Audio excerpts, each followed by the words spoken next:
देखो भी आज हम करेंगे LFT liver function test DMLT second year का टॉपिक है ये बायोकेमिस्ट्री का। इसमें मैंने देखो ये टेस्ट फॉर बिलिरुबिन नहीं टेस्ट फॉर ये प्रोटीन के तो मैंने पहली वीडियो बना दी, टोटल प्रोटीन की, एल्बुमिन की, ग्लोबुलिन की और एजी रेशियो की, ठीक है ना। ये LFT में आती है, ठीक। आज हम बात करें test for enzyme SGOT, SGPT और ALP, ठीक है ना। इसमें भी इसके बारे में भी देख लेंगे। और टेस्ट फॉर बिलिरुबिन इसको हम पढ़ेंगे बाद में। LFT और एक साथ में पढ़ाना बैठूँ तो 1-1.5 घंटा की वीडियो इसको चाहिए, ठीक है ना। तो आज हम प्रोटीन नहीं इसकी एंजाइम की बात करते हैं। ये लिख रहा है test for enzyme, test for plasma protein, test for bilirubin. तो आज हम टेस्ट फॉर एंजाइम पे चलते हैं। टेस्ट फॉर प्लाज्मा प्रोटीन में पहले बता चुका हूँ, ठीक है ना। अब आ जाओ देखो मेन टॉपिक। पहले प्रोटीन के बारे में कुछ पढ़ लो। Liver enzyme are make in liver. जो लीवर के एंजाइम काय में बनते हैं, लीवर में बनते हैं, जिसमें SGOT, PT, ALP ये सब। या पेरेन्काइमल सेल। पेरेन्काइमल सेल बोले तो जिन सेल से लीवर मिलके बना है उन सेल से जो है ये एंजाइम प्रोड्यूस होते हैं। या हेपेटोसाइट, हेपेटो मतलब लीवर, साइट का मतलब सेल, लीवर की सेल द्वारा। आगे लिख रहा speed up chemical reaction in your body. ये हमारी बॉडी में केमिकल रिएक्शन हो रही है उनको स्पीड अप करते हैं, मतलब बढ़ा देते हैं उनकी स्पीड। आगे है help in breaking down food, मतलब कि ये फूड को तोड़ने में हेल्प करती है, ठीक है ना। If your enzyme level are normal, यदि आपके इन एंजाइम का लेवल नॉर्मल है। आगे लिख रहा हो so liver function are properly, इसका मतलब ये है कि तो लीवर काम सही कर रहा है, ठीक है ना। इफ़ योर लीवर इंजर्ड, यदि तुम्हारे लीवर में चोट लग गई है तो आगे लिख रहा है release enzyme into your blood stream. तो जो है ये एंजाइम जो है तुम्हारे ब्लड में ज़्यादा मात्रा में सिगरेट होने लगेंगे, लीवर मतलब ज़्यादा बनाने लगे। सिर्फ ऐसा नहीं है कि इंजर्ड मतलब चोट लग गई तभी, तुम शराब ज़्यादा पी रहे हो बहुत दिन से तो हो सकती है, लीवर में सीरोसिस होगी तो हो सकती है, या कोई गांठ वगैरह बननी है, या एब्सेस बनना है, या मतलब तुम्हारा लीवर बहुत ज़्यादा फैटी है तब भी ये ज़्यादा रिलीज हो सकते हैं। ऐसा नहीं हमेशा चोट लगेगी, ठीक है ना। अब आगे आ जाओ टाइप में SGOT है, इसको ASP के नाम से बोलते हैं। SGPT है तो इसको ALT के नाम से भी जानते हैं। तीसरी एंजाइम है ALP जिसको एल्कलाइन फास्फेट बोलते हैं। चौथी है GGT ग्लूटामाइल ट्रांसफरेज, ठीक है ना, ग्लूटामाइल ट्रांसफरेज। अब देखो अब हम सबसे पहले हम पढ़ते हैं सीरम ग्लूटामेट ऑक्जेलो एसीटेट, ये ऑक्जेलो एसिटिक भी बोल सकते हैं। आगे ट्रांस एमिनेज, ठीक। SGOT की फुल फॉर्म है सीरम ग्लूटामेट या ग्लूटामिक भी बोल दो तो भी चल जाएगा। ऑक्जेलो एसीटेट बोल दो, ऑक्जेलो एसिटिक बोल दो। आगे है ट्रांस एमिनेज। एमिनेज की मारो, अगर किसी के पीछे एज आ रहा तो तुम समझ जाओ वो एंजाइम है, ठीक है ना, बायोकेमिस्ट्री में ट्रांस एमिनेज। आगे लिख रहा या SGOT या AST, फुल फॉर्म इसकी ये लगी, ठीक, शॉर्ट में। और AST की भी फुल फॉर्म देख लो हैं, एस्पार्टेट एमिनो ट्रांसफरेज, ठीक है ना। ट्रांस का मतलब यहाँ पर किसी को एक जगह से दूसरी जगह से मतलब है, ट्रांसफ़र करने से मतलब है। अब एज यहाँ शो करता है एंजाइम, ठीक है ना, इसीलिए एज आ रहा है बार बार, इसमें भी और यहाँ पे भी ट्रांस है, यहाँ पे भी ट्रांस है, ठीक है ना। अब आ जाओ और देखो AST के बारे में पढ़ते हैं। AST made by liver cell, जो ये लीवर सेल के द्वारा बनती है। If liver cell are damage, यदि लीवर की सेल डैमेज हो रही है तो AST जो है इंक्रीज हो जाएगा, बढ़ जाएगा। AST यहाँ पे SGOT बोल सकते हैं। SGOT is different from ALT। SGOT जो है ये SGPT से अलग है, because SGOT AST is found in other part of body.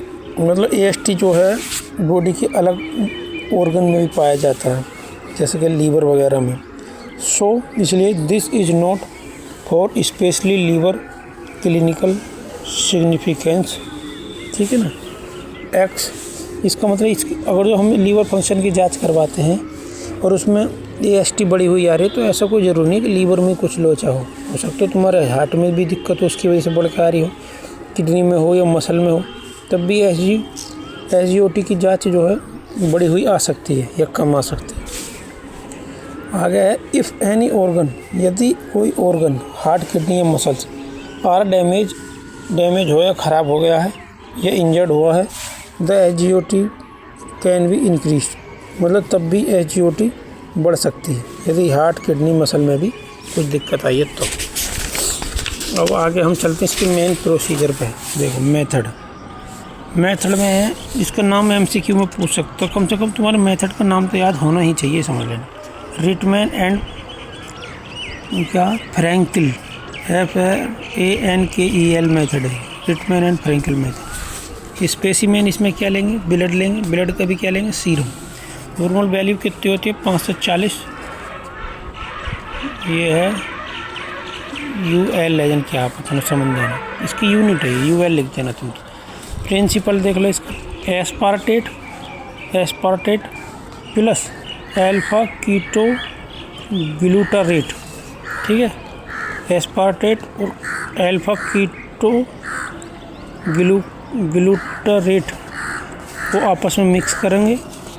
AST मतलब ये हम ऐसे मान के चलो, AST का मतलब SGOT, जो SGOT तो हम नहीं डालेंगे डायरेक्ट, यहाँ पर सीरम मिक्स करेंगे, इनमें सीरम मिक्स करेंगे तो यहाँ पर ग्लूटामेट बन जाएगा और ऑक्जेलो एसीटेट बन जाएगा, ग्लूटामेट और ऑक्जेलो एसीटेट बनेगा, ठीक है ना।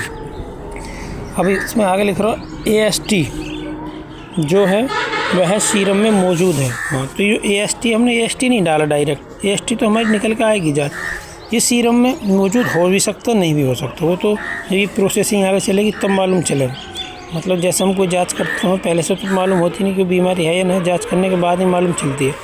तो वही बात यहाँ पर लिखी है, AST जो कि सीरम में मौजूद है या नहीं भी है, जो कि एमिनो ग्रुप की एस्पार्टेट से उठा के, इसमें लिख रहा है जो कि एमिनो ग्रुप को, इसके अंदर जो है एमिनो ग्रुप है एस्पार्टेट के अंदर, जो AST इसको क्या करेगी, उठा के या ट्रांसफ़र करता है किस में, एमिनो ग्रुप में। एमिनो ग्रुप को किस में करता है, कीटो ग्लूटारेट में ट्रांसफ़र करता है। मतलब ये AST एस्पार्टेट में से एमिनो एसिड को उठा के कीटो ग्लूटारेट में डाल देता है, ऐसे मान के चलो। आगे लिख रहा हूँ कीटो ग्लूटारेट में डाल देता है, जिससे कि ग्लूटामेट प्लस ऑक्जेलो एसीटेट फॉर्म करता है। मतलब ये AST जो है, ये SGOT जो है, एस्पार्टेट में से एमिनो एसिड को हटा के इस अल्फा कीटो ग्लूटारेट में डाल देगा, जिससे क्या बनेगा, ग्लूटामेट बन जाएगा और ऑक्जेलो एसीटेट बन जाएगा, ठीक है ना। ऑक्जेलो एसीटेट प्लस 2,4। अब ये जो ऑक्जेलो एसीटेट है ये 2,4 डाई नाइट्रोफिनाइल हाइड्रोजीन, मतलब ये वाली ऑक्जेलो एसीटेट जो बना ये, और इसके साथ ये मिक्स करेंगे हम। ये कोई केमिकल है जो LFT की किट में आता है, पैथोलॉजी लैब में देख लेना कभी तुम, एक लिक्विड फॉर्म में रहता है जिसको LFT करते टाइम मिलाते हैं। 2,4 डाई नाइट्रोफिनाइल हाइड्रोजीन ये मिलाएंगे। अब फिर आगे डैश का तीर का निशान है, इसमें फिर आगे LDH की उपस्थिति में ये क्या बनाएंगे मिलकर, 2,4 DNPH डाई नाइट्रोफिनाइल हाइड्राजोन, जोर नहीं है जोन है, ठीक है ना, गलती से लिख दिया। यहाँ पे एक बात ध्यान रखना, यहाँ पे हाइड्राजीन है और ये हाइड्राजोन है, ठीक है ना। तो ये हाइड्राजीन से हाइड्राजोन में परिवर्तन करें, 2,4 डाई नाइट्रोफिनाइल हाइड्रोजोन, ठीक है ना।